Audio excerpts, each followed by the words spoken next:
Hi, I'm Declan Connolly, founder of Bespoke Home Design, and thank you so much for checking out this 16-step terraced house advanced basement execution plan.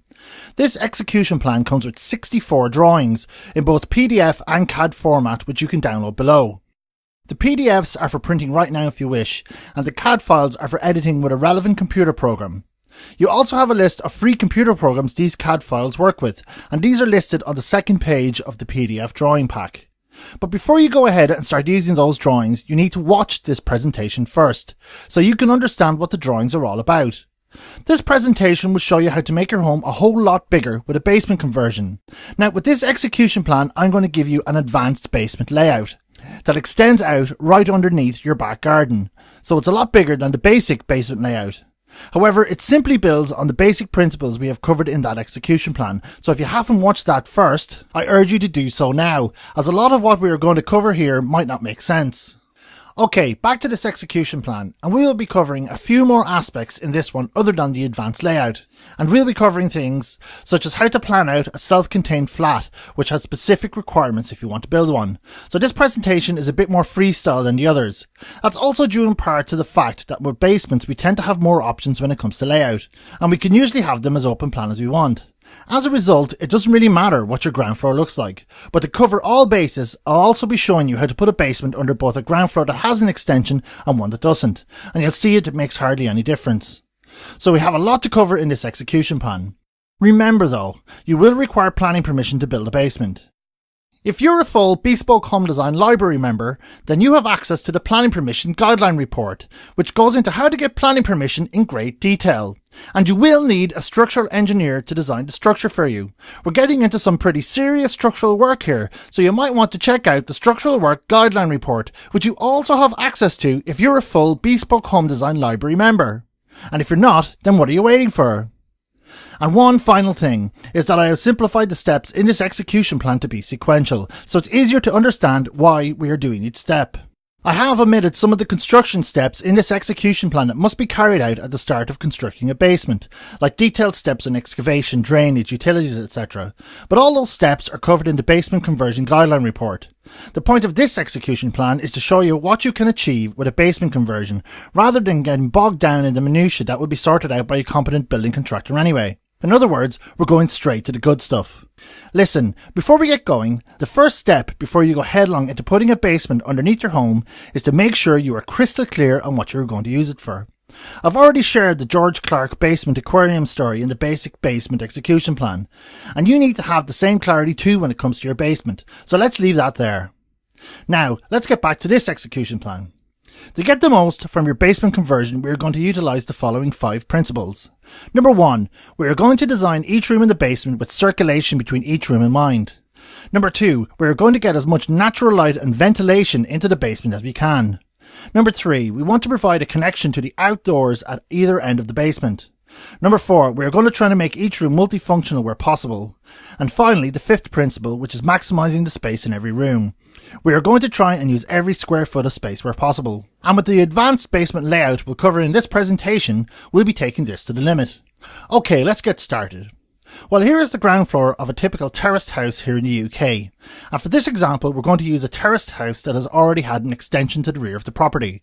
Whether the house has been extended or not actually doesn't matter for the basement layout we're going to cover here. So if your house hasn't got a rear extension, don't worry, as it doesn't make a difference whether you have one or not. But for completeness sake, I'll show you how to put a basement underneath a terraced house that hasn't been extended later in this presentation. I'm only using one that has an extension for this example, as around 80% of the terraced house basement jobs I have worked on have had a rear extension. So here is our ground floor. Now this presentation differs from the other terraced house case studies because we're going to add grid lines to the rest of the slides in this presentation. And the reason for that is because we will be flipping between the ground floor and basement plans quite a bit.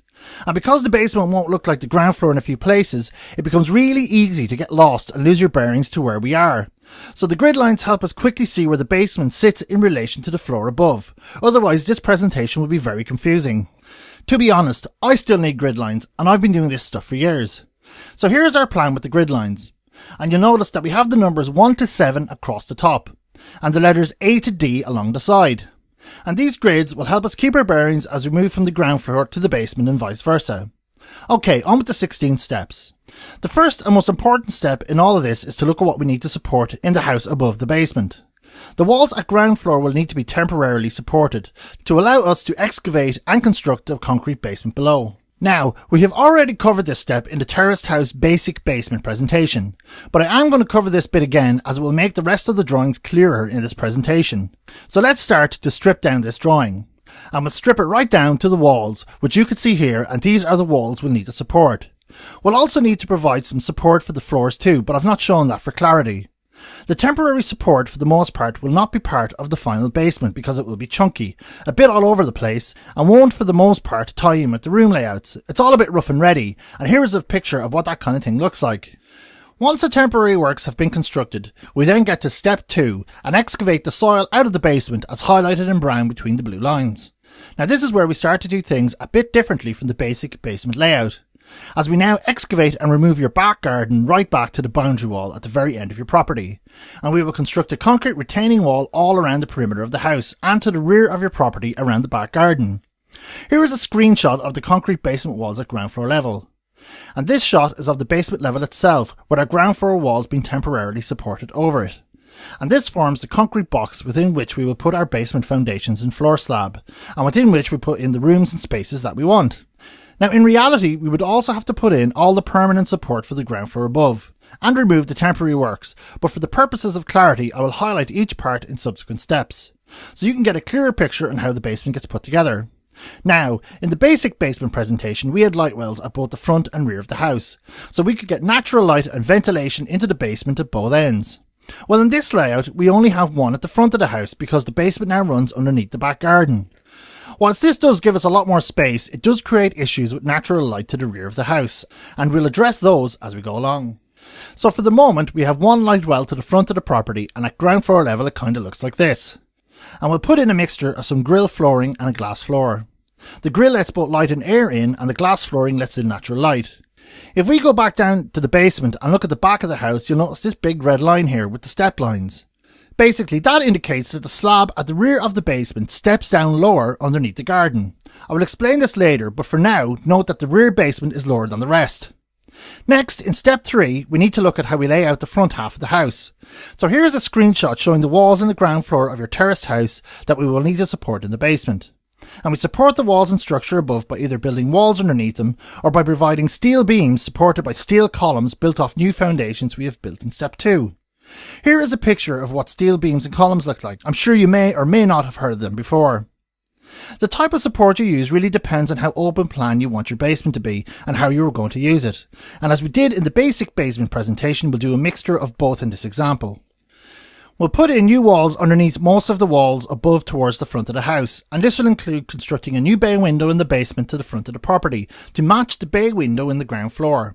So we are simply putting in the same walls and windows in the basement as we have at ground floor level, and we'll put in some beams for the rest. We'll hide the beams for clarity so we can better see what we're doing, and we do all this to form a usable room to the front of the house. In step 4, we can also pinch some space underneath the main entrance, and again, as we did in the basic basement presentation, we can build a new bathroom here in the space. It won't detract from the light well, as we need to have an entrance to the ground floor of the house anyway. You could also put in some opaque glass blocks overhead in the entrance of the house, so you get some natural light coming in without compromising on privacy. After we have created the new bathroom, we can then, in step 5, use the adjacent space as an extra bedroom for guests, or a private living room, or whatever you want really. You could also use it as a self-contained flat, and we'll discuss that now. For it to be a self-contained flat, we would use the guest room as the main bedroom for the flat. We already have a nice bathroom here underneath the entrance. So all we need to do is provide a kitchen, and we'll do that in the next space along in the middle of the basement. So here is a shot of the walls at ground floor over the area we were going to put our kitchen. And quite simply we will build supporting walls in the basement to match the walls at ground floor. And it's in here we will put our kitchen. However, we do have an issue of a lack of natural light for the kitchen area. And to overcome that, you would extend the courtyard above right down to the basement and put in a glass floor at ground floor level. You would then have natural light coming down from the ground floor through the glass floor into the kitchen. A couple of final considerations will be smoke extraction from the kitchen, and we would need to provide another escape route in the front of the house due to current fire regulations. However, both are very doable. We could add a door here in the middle of the bay window and a stairs coming out by the front entrance to the house as an additional entrance and means of fire escape. So that's how you would create a self-contained flat in your basement. However, in this example, we'll keep the front room simple and use it as a guest room. In step 6, we come to the middle of the basement, and here is a screenshot at ground floor level of the walls we need to support either with new walls below or with steel beams. And here are the walls superimposed into our basement. Can you see how handy the grid lines make this? Let's go again, but keep your eyes on the grid lines. Here's the ground floor, and here we are in the basement. However, this area is the darkest part of the whole basement as we have no real natural light coming in either side. We could of course create a courtyard down to the basement as we did for the self-contained flat, and that would brighten up the space no end. But we'll use this area for some functional, if not spectacular, spaces, so it makes a perfect place for a utility room or storage space with a toilet beside it, as we don't really require much natural light because they aren't spaces we'll spend a lot of time in. And that's another point. Have a think about the rooms and spaces you want to create in your basement and how much time you or your family will actually spend in there. Next, in step 7, we'll need to put in some stairs so we can get down into the basement. And we'll simply copy what is done at the ground floor and put in similar stairs with storage underneath it. You could also put a toilet here if you preferred and use the toilet space from the previous step for something else if you wished. The great thing about basements is that you have a lot of freedom to arrange the spaces the way you want, without being restricted like we are as we go up to the ground and first floors above. Next, we come to the back of the property, and in step 8 we are going to construct the next room. And here we can see what we need to support from the ground floor above, and here they are superimposed over the basement. In the basic basement presentation, this would be the rear room in the entire basement, but just look how much space we still have to play with. So we'll build a bit of wall to match the rear wall above. So we simply put in a series of beams to pick all that up and open the space underneath in our basement. However, the big issue we have here is a lack of natural light. We are still very much in the bowels of the basement, so in step 9 we need to address that. If we extended the courtyard down, that would solve it, but we would also lose valuable floor space, so we're not going to do that. Instead, we'll simply put in a glass floor in the courtyard above, and this will get natural light into the basement. So here are the beams we put in, and here we are in the basement with the blue box showing the outline of the glass floor overhead. However, what if you haven't extended your house and you don't have a courtyard? So let's look at how to do that, and here is a plan of a non-extended house. And here is the outline of the house over our basement.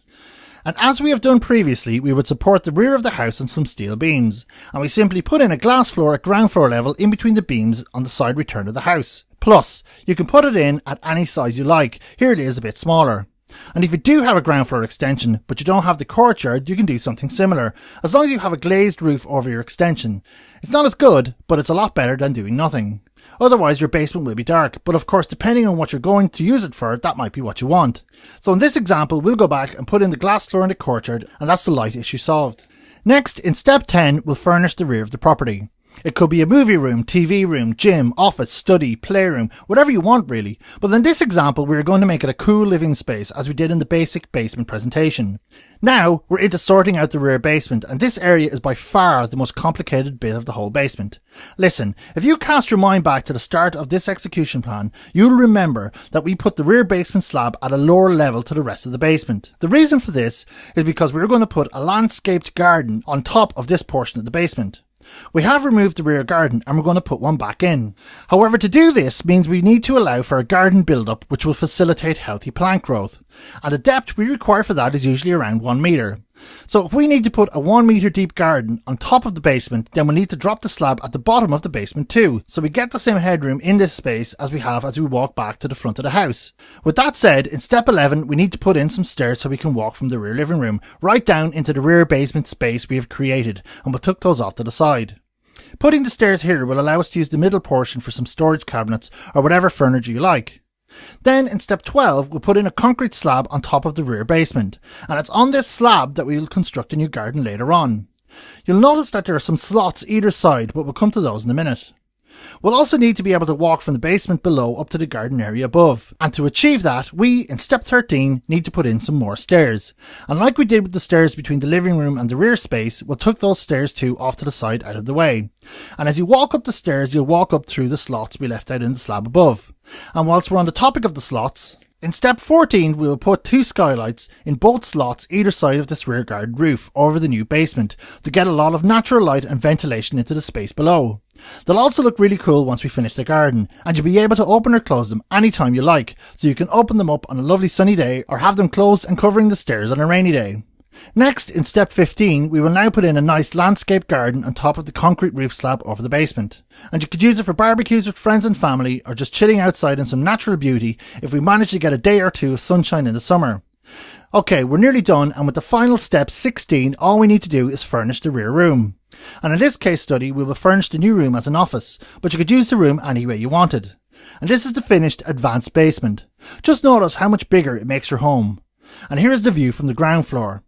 And that concludes this execution plan. I know this one is one of the most technical of all the execution plans, and I've thrown a lot of info at you. So I would advise that you watch both basement execution plans several times and just let it all sink in. And I hope I've given you some ideas in this presentation. There are of course other things we can do with the house to make it bigger, such as tweak the layout of both the ground and first floors to unlock a load of space that's currently going to waste.